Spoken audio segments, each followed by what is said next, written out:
All right, good morning, everybody. Let me get the chat pulled up here so I can see who's with us. I see Fish and Golf's got first blood again. Mr. C joined us. Mr. C says hit that, and I totally agree.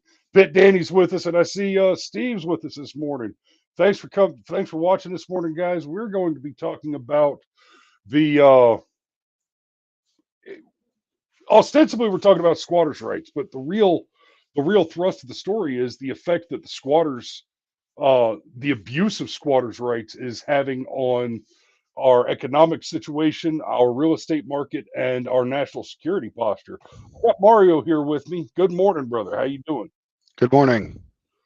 So, you wanna lead off a little bit with kind of the concept we're talking about here?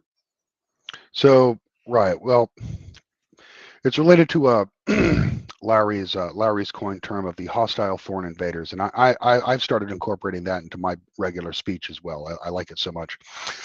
So we're talking about squatters, okay? Accuracy is an important part of communication. It is. It is. So talking about squatters, it isn't just an illegal immigrant problem, okay? It it's a problem in all sectors, affecting all sectors of society. But basically, when people move in, squatters move into an area, move into a home, invade a home, and take possession of it. All right, they don't care for it.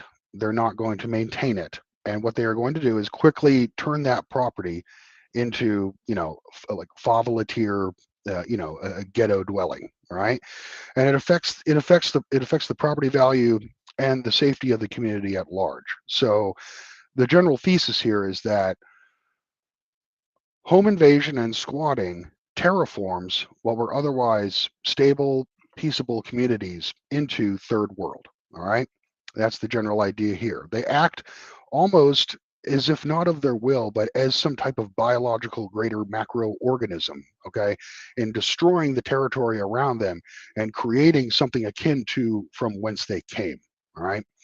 So, And your comment there about how it's almost involuntary on their part. This actually relates to something we've discussed in the past on the show, where we've talked about fifth and sixth generational warfare. What I like to call a amorphous warfare.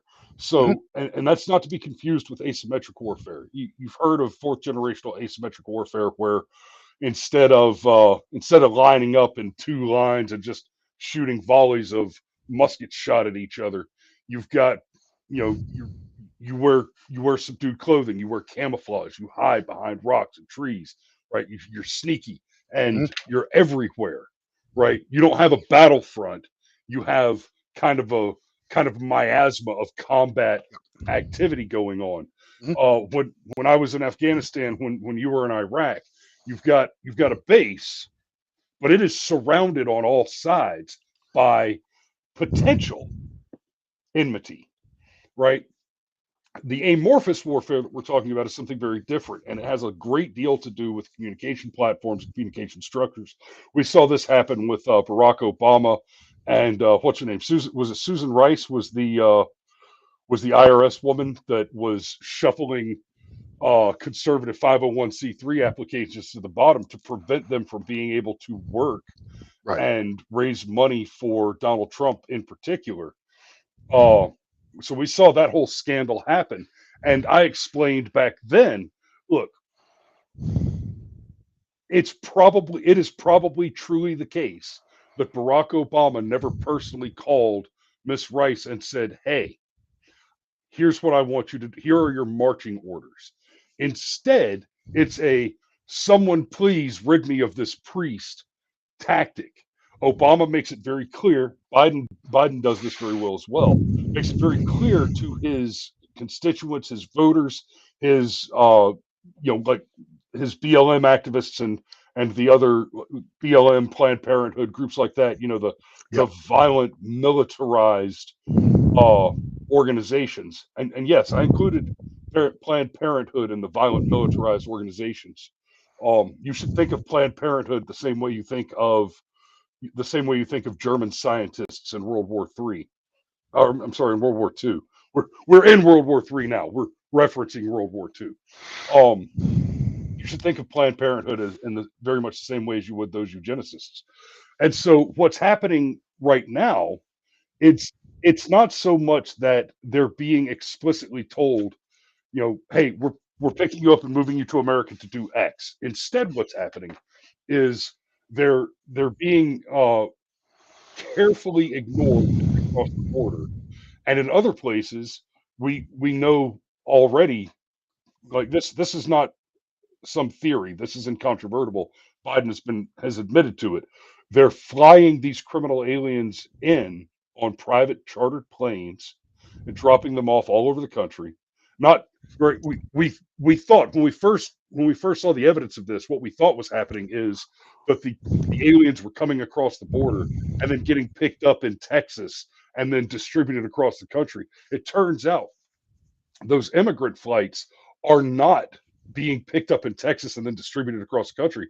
They're being flown in from outside Correct. of the country Directly directly from to Venezuela. Yeah. directly from Venezuela and a few other places And a lot of the into the stories, country. And then they're hit with, I'll go ahead and bring up the orc for you. Then they get influenced by guys like this telling them, hey, you can just steal houses. All you got to do is go in and just steal the houses. And part of that, we could go back and look at the pandemic, the COVID activity, and see that this is in part a quote unquote unintended consequence of the eviction moratorium, which was obviously and clearly unconstitutional. well, you look at it, you could look at it as like a closed system where, like a two-chambered system where half of it is under positive pressure, the other half is under negative pressure. Okay. So the hostile foreign invaders, exert that positive pressure. And here in the United States, where we don't have a government that cares about us, doesn't care about the people, we are forcibly at negative pressure. So we're just constantly absorbing this wave, and there's no political will to stop it. In fact, it's desirable. That's why they're flying them directly, okay, from South America. Particularly Venezuela is one of the worst examples, because Venezuela opened up its prisons, okay. Like Right. Plus, they're already Maduro, the head of Venezuela, intentionally opened the prisons to get rid of his problem, much in the same way that Mexico sent the bottom quartile of its population to this country over the last 30 years. All right. So anyway, I call that guy looks like he reminds me of Azog the Defiler from The Hobbit. You know what I mean? The white goblin. He's like, la era de los hombres ha terminado. Ahora es el momento de los orcos. Yeah, it looks like Gringo's back on the menu, eh? Meat's back on the menu, boys. They don't need their legs. They all have cars. They don't need their legs. Me gusta el porco lungo. Me gusta. All right. Anyway. So, all right. So, do you want to get into a few? We've got some examples prepared if you'd like to go into that. Yes, indeed. Let's. All right. Well, I'll start off. I'll start off with one. I know you got some too. I'll start off with one. Well, with everything you sent me, I kind of backburnered the articles that I had pulled up, because this is enough definitely to cover. Well, yeah. Okay, so here's the perfect one to start. Here's the most egregious example. Okay, right. So in Bronx, New York, this was this month. All right, in Bronx, New York, 7 hostile foreign invaders took over a Bronx home and started running a criminal operation from the basement. Okay, so real quick, I hate to interrupt on this, but I want to make it very clear. This particular story, this is a completely different squatter story in New York than the one that we covered last week, where the woman had just inherited the $1.5 million home, and she was arrested for changing the laws. She tried to have the squatters removed. Yep. This is an unrelated story. It's only related in that it deals with squatters in New York. This is a phenomenon. This is a movement. All right. So yeah. The point is, this is something that's happening more and more. Yeah. So a gang of 7 Venezuelans take over a Bronx home and they're running a criminal enterprise from the basement. Okay, so when the police busted it up because people were complaining and because it was like across the street from a elementary school. Okay, like it's Jesus. directly across the street from an elementary school. So they got busted with numerous weapons, which whatever, it's illegal in the state of New York. We all leave. That's a different topic. All right, ketamine laced cocaine in large volumes, and there was a 7-year-old with them. Okay, I don't know what the fuck that is. Probably their bachabazi boy or whatever. God forbid. But a Chai 7-year-old boy. with them. Yeah, they're chai boy. Yep. So the ringleader of this group is facing trial for attempted murder for a shooting in for unrelated shooting in New York. Okay, but he's out on bail. And then after that arrest, 5 of these 7 were immediately just released without bail. Okay, so basically only the leader and the 7-year old were taken into custody. The rest of them were just right back on the street. So like it's at some point I don't know if you become numb to it, but I don't know. I don't know if I want to get into the police aspect of it. Like, why would the police do this? Why police generally serve the local community? You know what I mean? They're I want to from do from I that want to do a community. whole separate episode Yeah, I agree. I on the agree. The, downfall of the the police as an psychology of institution. police who are traitors, basically. Um, okay, so yeah, gang running a cocaine operation from the basement directly across from elementary school. Nice, New York. And then we also have in Dallas, Texas. Okay, Well, Texas. real quick, Mhm. just for anybody who hasn't bought or sold a home recently, like I'm going through the process right now, and as I've mentioned many times before, I do real estate photography, so I'm very much involved with uh real estate law, real estate activity. I'm talking to agents all the time. This was a group of squatters busted in a home running a drug operation. Uh, it's worth noting, and like Mario said, these guys were doing cocaine, so this may be less relevant to this particular case, but to the squatter epidemic generally. If there was a meth lab or any kind of illegal substance lab where you're actually producing the substance, that is something that you have to declare on your declarations as a seller trying to offload a piece of property that you own. Yep. If there was Yep. a meth factory or a coke lab in the Yep. home, you have to disclose that, and that's actually for several reasons. Um, Obviously, there's the legal concerns, and we can hash out the question of whether or not it's constitutionally tolerable for substances to be controlled at another time. But it is illegal to manufacture methamphetamine, especially in a private home. Well, yeah, But because the precursor elements will literally seep into the paint, making the whole area toxic. correct, making the home toxic and explosive. Yeah. Meth labs blow up. Like that's a big deal. Meth Yeah. labs will blow the fuck up. I seen it. All right. So Yeah, let's believe it or not, there are parts of the Taliban that make meth. I'm sorry. oh, I believe it. Yeah, we, Yeah, we have yeah, yeah. Taliban. the same thing Yeah, in Iraq. Islamic extremists who basically run pill factories. Okay, yeah. so that they They're can transfer it up to Syria and then exactly. it goes beyond. Yeah, absolutely. They mostly do pot and opium, but Hmm. they also make meth. And I'm telling you, man, if you fire a Mickle through a meth lab, it adds a little extra sparkle. Yeah, just don't be downwind. But No shit, but service dude. related injuries, you may be entitled to compensation. I Okay. walked I walked through a pot field on patrol one time, and I swear to God, these were 12 and 14 foot tall cannabis Yeah. plants. Just Oh yeah. and I mean, just you come through it, and The sap everything is is sticking sticky. to you. Yeah. Your body armor, your weapon, everything is sticky. Hmm. So moving on to our next story here. This one comes from Dallas, Texas, and this reinforces one of the things Larry likes to mention about, blue cancers in red states and all that. Um, so you had hostile foreign invaders who were renovators for the house. Okay, they were doing work on the home. They squatted in a Dallas woman's home after she left for Florida to take care of her ailing mother. All right.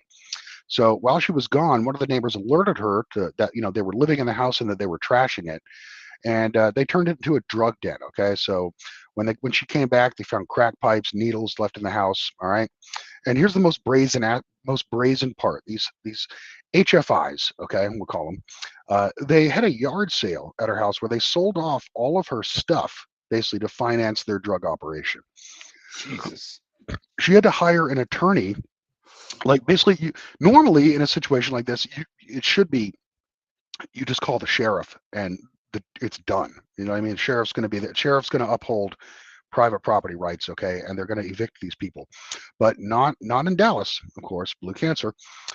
So she had to hire an attorney, and its process is ongoing to evict these people. So think about the money out of her pocket. Okay, she's already having to travel from Texas to Florida, dealing with the estate of her mother who's dying. Okay, and now to add to those responsibilities that she has to hire an attorney and pay money out of pocket to evict people who are unlawfully in her home. Insanity. All right. Basically, they kill you by process, right? You know what I mean? They make you spend money until you have nothing left, and then you're done. That's what they're trying to do to Trump. But anyway, so it's unresolved, and still trying to get him removed from the house.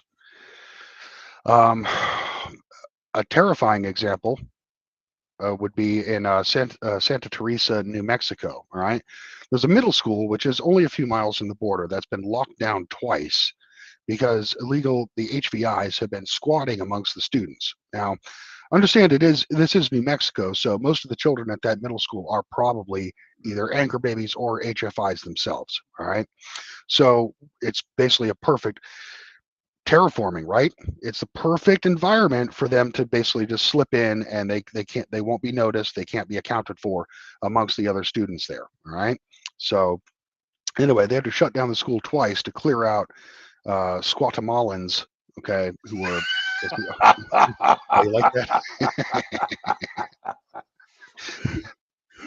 We're gonna have to reuse that with Squatamalans. Squatamalans, yes, were Squatamalans who had infiltrated the school population and were basically getting free lunches and whatever, So you mentioned that if something like this happens, if you find a squatter in your home, that you should be calling the sheriff, and the sheriff should come and remove them. And here's where people make a mistake. They call the cops, they call the sheriff, they call the local PD or whatever, they call the cops, and what they say is, help me, there's someone in my house.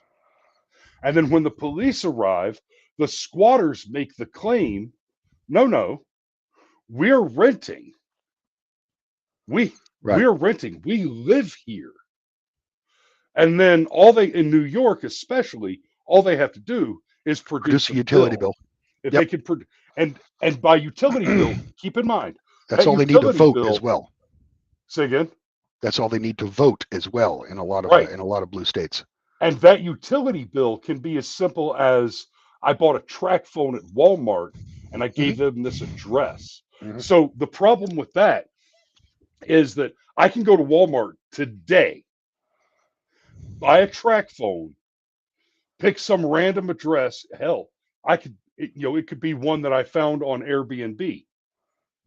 Go to Walmart, buy the track phone, use that address that I found on Airbnb, put in the number, right? And wait a month. Now I've got a record that 30 days ago, I used this address as my home address. This is what the squatters in the case of the $1.5 million home that we talked about last week. This is what they did. They take that and then dummy up a lease agreement and forge signatures on it. And when the cops show up and what the homeowner told the police is, help me, there's someone in my house. The cops show up, they see the document, and they say, this is a tenant dispute. That's a civil matter. You'll have to take him to court. Yep. So if any of you should run into this, when you do call law enforcement, what you say is not, there's someone in my house. You need to be very clear. I am being burglarized. I am dealing with a home invader. I am being robbed.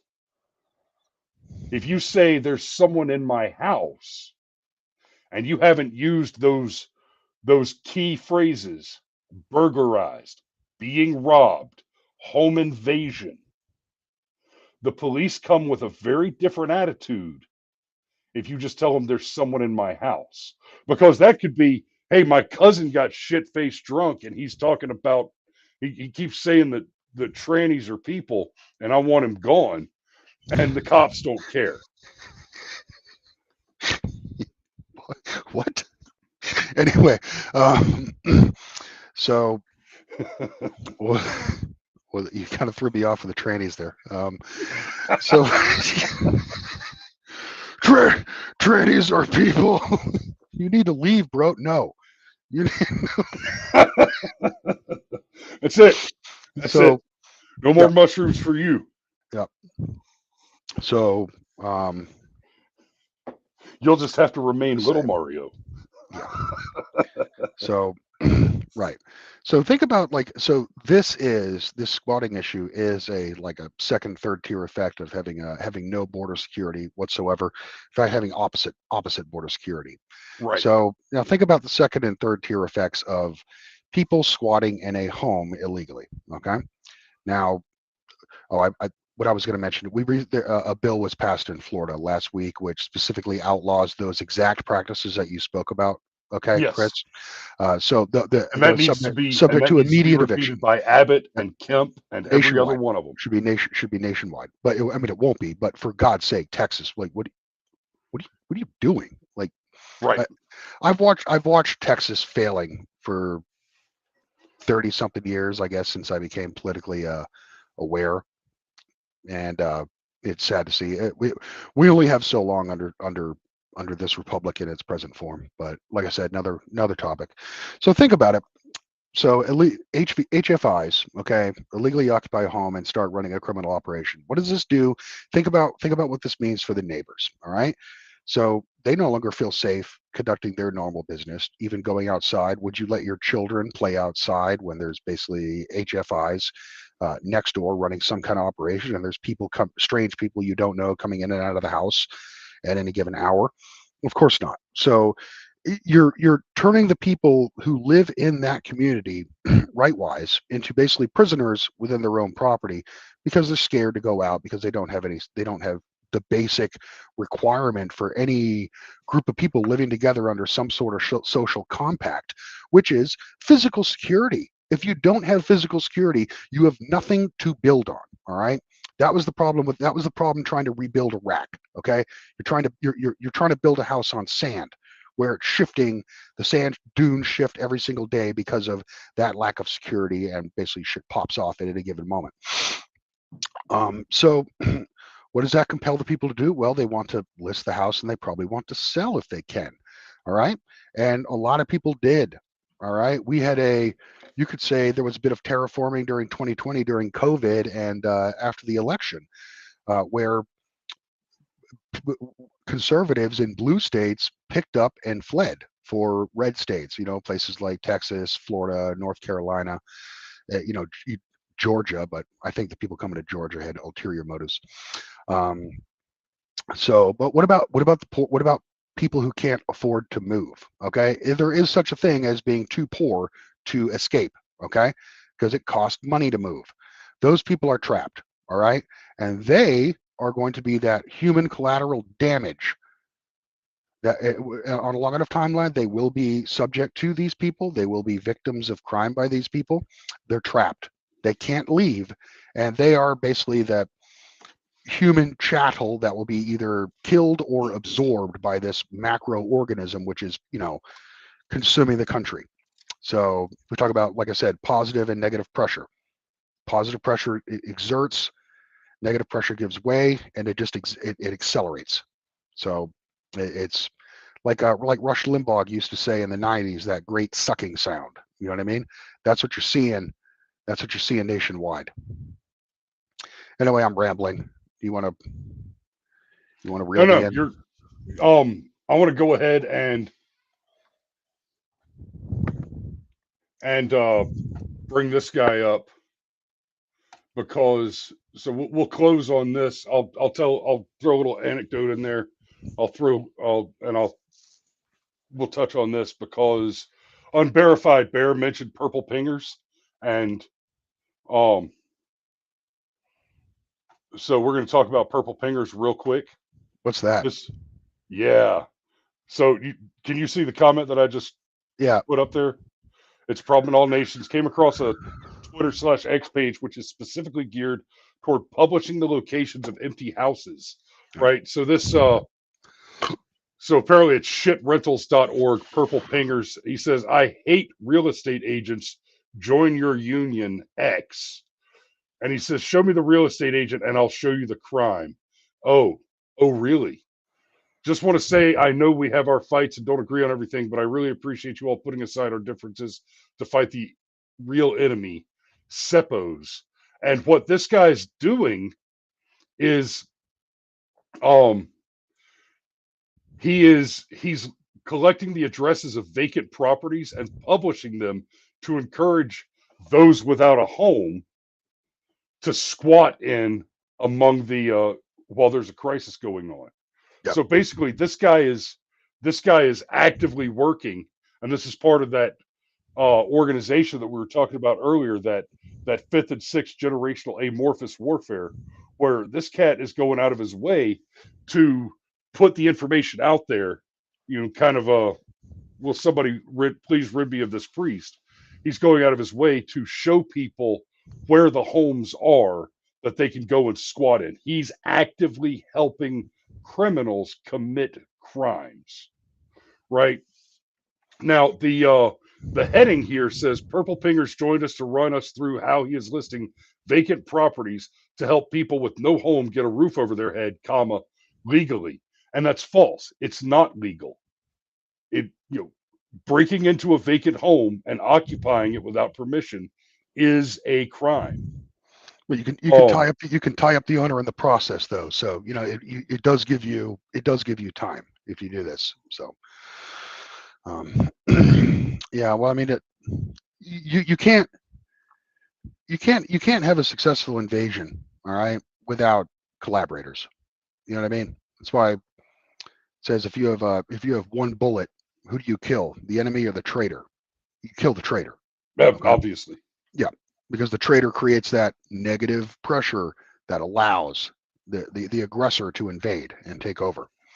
Yeah, that's exactly what he's doing. He's creating like a social vacuum in doing this and allowing degenerate elements to destroy. It's frankly, if I've got one bullet and I have to choose between the enemy and the traitor, I will beat the traitor to death with my still working gun. The enemy gets the honor. The enemy gets the benefit. I just might need that round. I mean, but if it's between a firing squad, an electric chair, and a hanging, I am a toaster and a bedsheet guy every day of the week.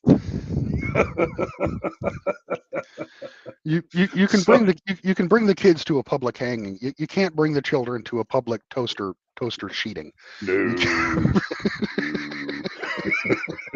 No. Toaster sheeting is NSFW, my man. You must be at least 14 with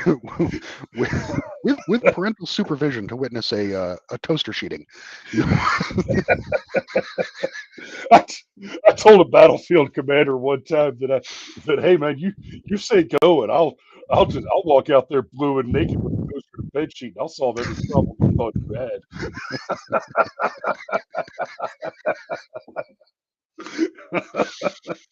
You should have raided someone in woad paint at least once. That would have been priceless. The closest I ever got to that, and I got this from some of my Marine buddies. I established a policy of never using an existing entrance when we had to clear a building. We would always choose a solid wall and just either blow it up or kick it down, just smash through it. And the first time I did it, I had a bunch of 11 Bravos with me, and I got up on the wall and I just kicked a great big hole in it.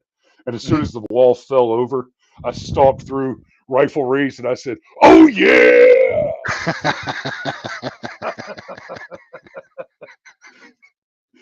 Priceless. I had 11 Bravos laughing so hard it almost fucked up the mission.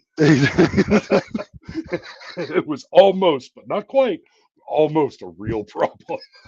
Oh yeah. It was a little more Macho Man Randy Savage than Kool-Aid Man. Kool-Aid Man Cherry Burst Savage. All right. So, all right. Well, guys, Right. I got to say thanks for You've watching. annihilated my train of thought with that. So I guess we should. I was gonna do a couple of the anecdotes from some of the squatters situations that I've run into. Just one. So there was one in particular. No, I'm gonna do two because I mentioned the Airbnb thing earlier. So the Airbnb thing, I had a house that I was shooting last late fall. And I get there, and the house is supposed to be vacant. According to my work order, it's a vacant house. I've got a lockbox code. I'm supposed to let myself in, take pictures because the homeowner's selling the house. Turns out, I get there and the house is not vacant. And so I take some exterior photos, and I even grabbed a couple of shots of the people who came out onto the porch to shout at me. And okay, so these were not actually squatters. This was a little different situation, but it's related. These people, at least at some level, had legitimately rented the house. But here's what we discovered. What happened is the homeowner lived in another, I think this homeowner was in California. He was either in California or New York. He didn't live in Georgia. The house was in just outside of downtown Atlanta. And what had happened is he had signed a lease with a tenant, and then the tenant put the house on Airbnb. So yeah, any of y'all that have properties out there that you've got renters in, go look up your addresses on Airbnb and make sure that they're not subletting your property without your knowledge. And if they are, throw them out. And if they're making money subletting your property on Airbnb, fuck it, take over. But basically, the tenant was subletting it through Airbnb. I grabbed the photos outside. I sent those in. Those were used in evidence in the lawsuit that the homeowner used to evict the tenant. And I was sent back a few months later to take pictures. And when I got there, the house was still staged as an Airbnb. I took the pictures, I sent them in, and I don't know what's happened since then. It may well be that the tenant was evicted and just didn't try to recollect any of the linens and various accoutrements involved there. But so that was one. So it was a civil matter. It had to be dealt with as a This civil actually, matter? and in all fairness, this actually was a civil matter. I'm not sure what law belonged there, but the it was more of a scam than an invasion, if I think is the correct way to describe that one. Mhm.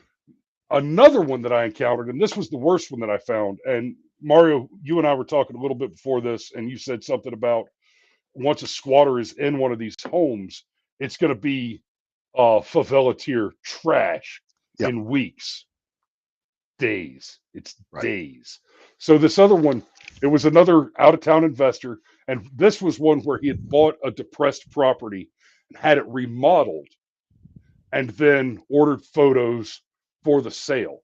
So when I get there, the house has clearly been remodeled, and I mean fully. They had gutted it and put in new walls, new paint, new floor coverings, new appliances, new plumbing hardware, everything. They had just completely gutted the whole house and completely rebuilt it on the interior.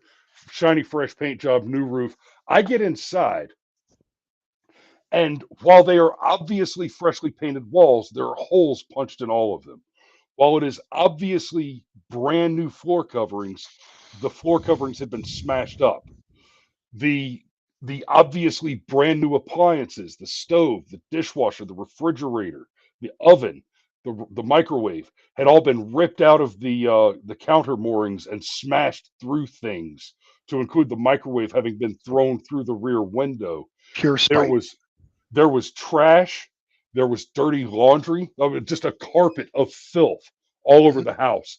one of the toilets had been snatched off, broken off of the flange, and thrown from the off of a balcony onto the living room floor and just smashed all over the floor. Another toilet was absolutely defiled and unflushed. And among the trash all over the ground, there were dirty drug needles. There were like the kids' applesauce, like little sippy squeezy applesauce Yeah. box Yep. things, Mhm. and dirty diapers. So these people had children with them, infants. And I've been through enough kids to have been through a shitload of diapers. I do mean a shitload of diapers. Mhm. And I can tell you from sizes, there was at least one child here that was around 1 year old, maybe a year and a half. Um, and like I said, the squatters weren't actually there when I got there. But here's what I know: this guy had the work done and then ordered the photography, which means You had no idea.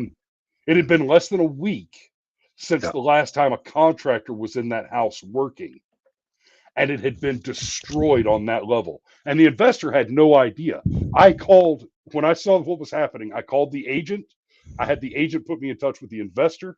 I gave the investor instructions to contact the sheriff's department. I took the photographs and delivered them as normal so that they could be used in the investigation. And I left before the cops got there because fuck you. This this ain't my circus. These ain't my monkeys. I've Yep. done what I can do to help, and I don't want to be involved any further. But like you said, as far as the third world terraforming thing goes, it doesn't. It takes much longer to create and refine a thing than it does to obliterate it. Always.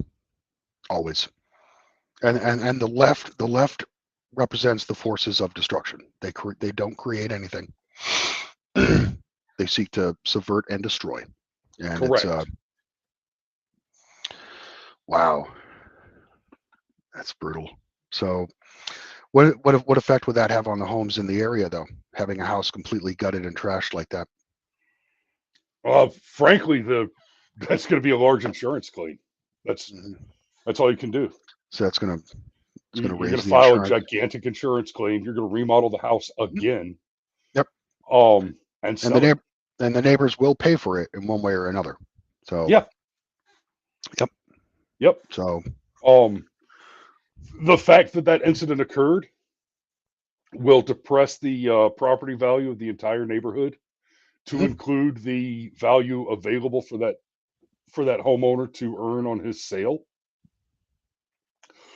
Before you even start to calculate his material losses on paying the deductibles on that insurance claim, um, and it will further decrease the likelihood that he can sell the property at all. Yeah. Now that might be a very tiny marginal decrease, but it will basically have it that just affected the crime statistics for the area, Yep. and not just crime statistics generally, but specifically the exact sort of crimes that an informed home buyer wants to avoid. So you already have a problem. Like this is it's a major problem in Europe. Okay, you hear about no-go zones. You know what I mean? So every major metropolitan area, London, Paris, Berlin, right, has no-go zones, which are neighborhoods that are completely occupied by hostile foreign invaders. All right. So we already have no-go zones to an extent in the United States. We always have it, or at least Yep. since 1965. For our own, indigenous problems we have here.